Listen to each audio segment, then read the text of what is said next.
राष्ट्रीय जांच agency NIA और प्रवर्तन निदेशालय ईडी ने पॉपुलर फ्रंट ऑफ इंडिया यानी पीएफआई के ठिकानों पर अलग अलग राज्यों में छापेमारी की है। पीएफआई के कार्यकर्ताओं ने एनआईए की छापेमारी के खिलाफ प्रदर्शन भी किए हैं।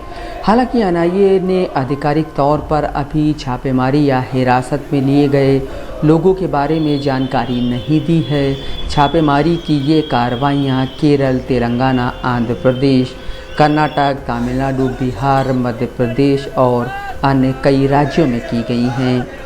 सूफी खानका एसोसिएशन यानी एसकेए पीएफआई पर बैन की सालों से मांग करता चला आ रहा है। एसकेए ने पीएफआई के खिलाफ कई धरने प्रदर्शन भी किए हैं। इसी साल फरवरी में बैन की मांग को लेकर एसकेए ने यूपी के कानपुर से दिल्ली तक एक पैदल यलगार यात्रा भी निकाली थी। कानपुर में रहने वाले एसकेए के राष्ट्रीय अध्यक्ष सूफी मोहम्मद कौसर हसन मजीदी ने एक बार फिर पीएफआई पर बैन की मांग करते हुए एनआईए की इस कार्रवाई का स्वागत किया है। साथ ही उन्होंने लोगों से शांति बनाए रखने की भी अपील की है।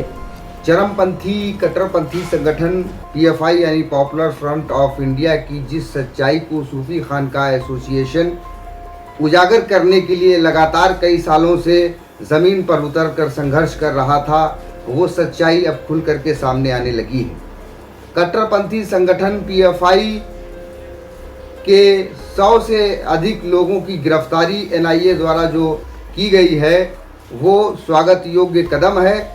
पीएफआई वो संगठन है जो अपनी राष्ट्र विरोधी गतिविधियों में संलिप्तता के चलते देश को बर्बादी की तरफ ले जा रहा है और जिस हिसाब से जिस तरह से कार्रवाई की जा रही है वो सराहनीय है, स्वागत योग्य है और सूफी खानका एसोसिएशन के वक्तव्यों को और हमारे तथ्यों को इससे बल मिलता है जो हम इस कट्टरपंथी संगठन के खिलाफ पिछले 2 सालों से लगातार आंदोलनरत थे।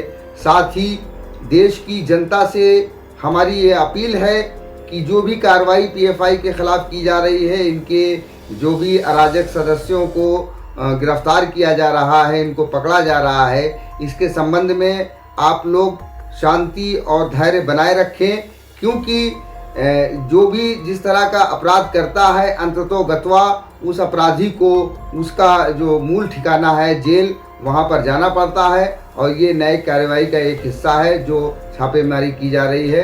तो किसी भी प्रकार का कोई उत्तेजना पैदा करने की कोशिश ना करें और कहीं पर कोई गड़बड़ी यदि कोई फैला रहा है तो उसके संबंध में आप लोग स्थानीय प्रशासन को अवगत कराएं।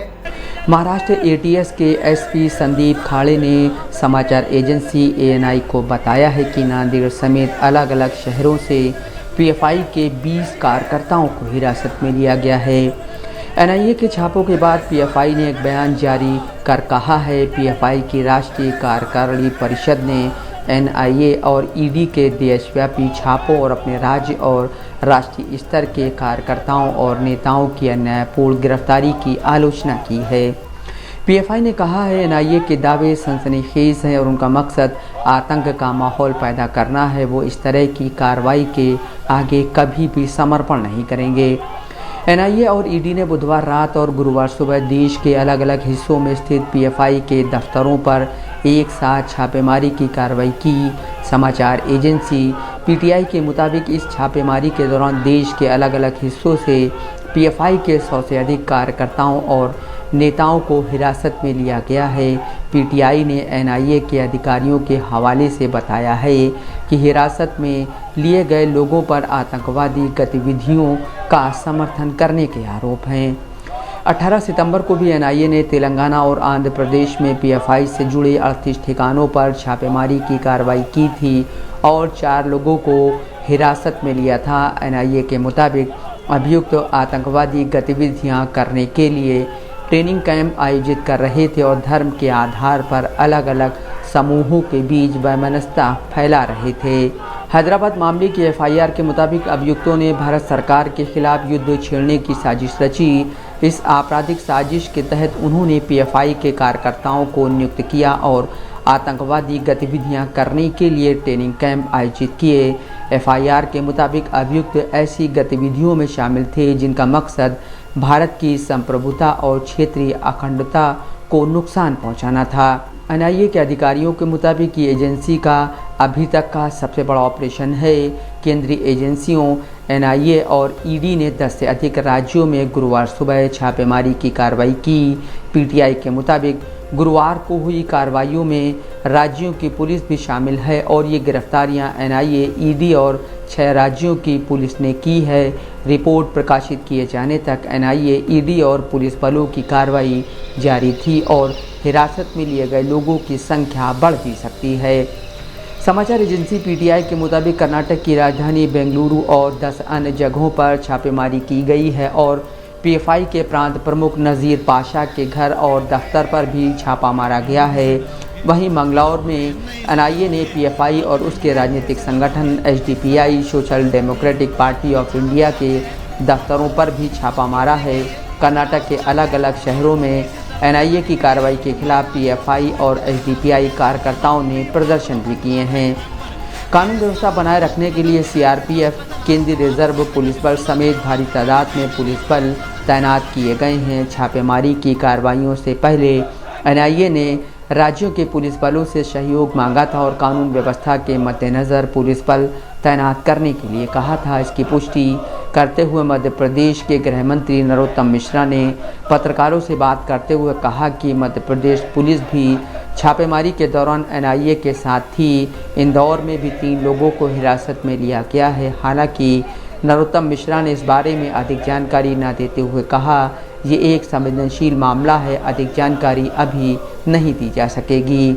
इस बीच केंद्रीय गृह मंत्री अमित शाह ने एनआईए की कार्रवाई की समीक्षा के लिए दिल्ली में एक बैठक की है। समाचार एजेंसी पीटीआई के मुताबिक इस बैठक में एनआईए और ईडी के अधिकारी भी शामिल थे। राष्ट्रीय सुरक्षा सलाहकार अजीत डोभाल ने भी इस बैठक में हिस्सा लिया।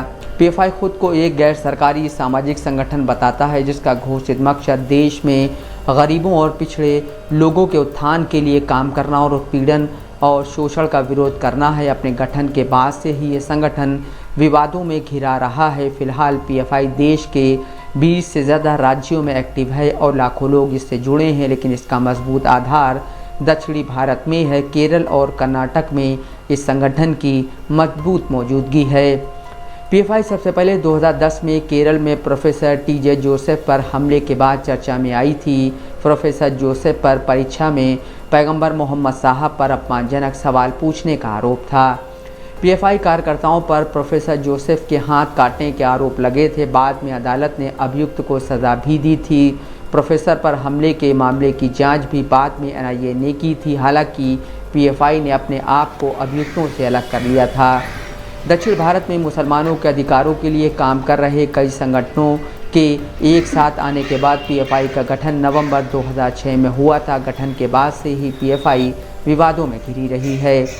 2018 में केरल के एर्नाकुलम में पीएफआई के छात्र संगठन CFI campus front of India के कार्यकर्ताओं पर एसएफआई के छात्र नेता की चाकू मारकर हत्या के आरोप लगे थे। 2022 में उडुपी में हिजाब के लिए छात्राओं के प्रदर्शन को उकसाने के आरोप पीएफआई के छात्र संगठन सीएफआई पर लगे थे। इसी साल बीजेपी की पूर्व प्रवक्ता नूपुर शर्मा के विवादित बयान के बाद यूपी के कानपुर में जून में हिंसा हुई थी। इस हिंसा में भी पीएफआई का नाम सामने आया था। इससे पहले सीएए एनआरसी विरोध प्रदर्शन के दौरान कानपुर में हुई हिंसा में भी पीएफआई का नाम सामने आया था। तब पीएफआई के कई लोगों की कानपुर में गिरफ्तारी हुई थी।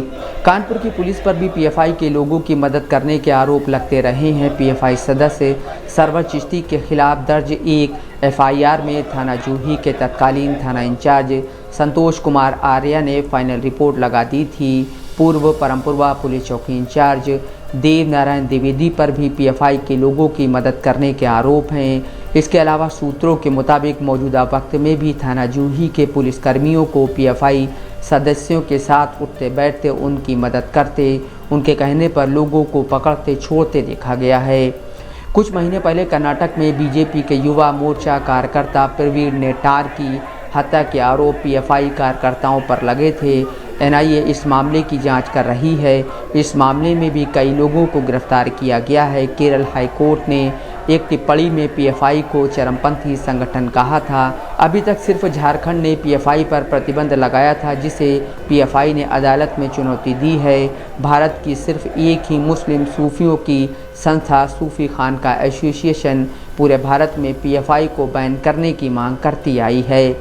इसके अलावा CAA NRC प्रतिबंधों के दौरान उत्तर प्रदेश सरकार ने भी पीएफआई पर प्रतिबंध की मांग की थी। भारतीय मीडिया की रिपोर्टों के मुताबिक केंद्र सरकार ने भी पीएफआई पर प्रतिबंध लगाने पर विचार किया है। अप्रैल 2021 में सुप्रीम कोर्ट में एक सुनवाई के दौरान सॉलिसिटर जनरल तुषार मेहता ने मुख्य न्यायाधीश NV रमन्ना की एक खंडपीठ के समक्ष कहा था कि केंद्र पीएफआई को प्रतिबंधित करने की प्रक्रिया में है। हालांकि प्रतिबंध के सवाल पर दैनिक भास्कर से बात करते हुए पीएफआई के राष्ट्रीय महासचिव अनीस अहमद ने कहा था, हम कोई टेररिस्ट ऑर्गेनाइजेशन नहीं है, हम एक स्वतंत्र संगठन हैं जो जनता के बीच काम करता है। हम खुलेआम प्रेस कॉन्फ्रेंस करते हैं, हम एक पंजीकृत संगठन हैं और समय पर टैक्स भरते हैं। हमें सिर्फ आरोपों के आधार पर प्रतिबंधित नहीं किया जा सकता है। Mohammad Asim Siddiqui, Dastak live news.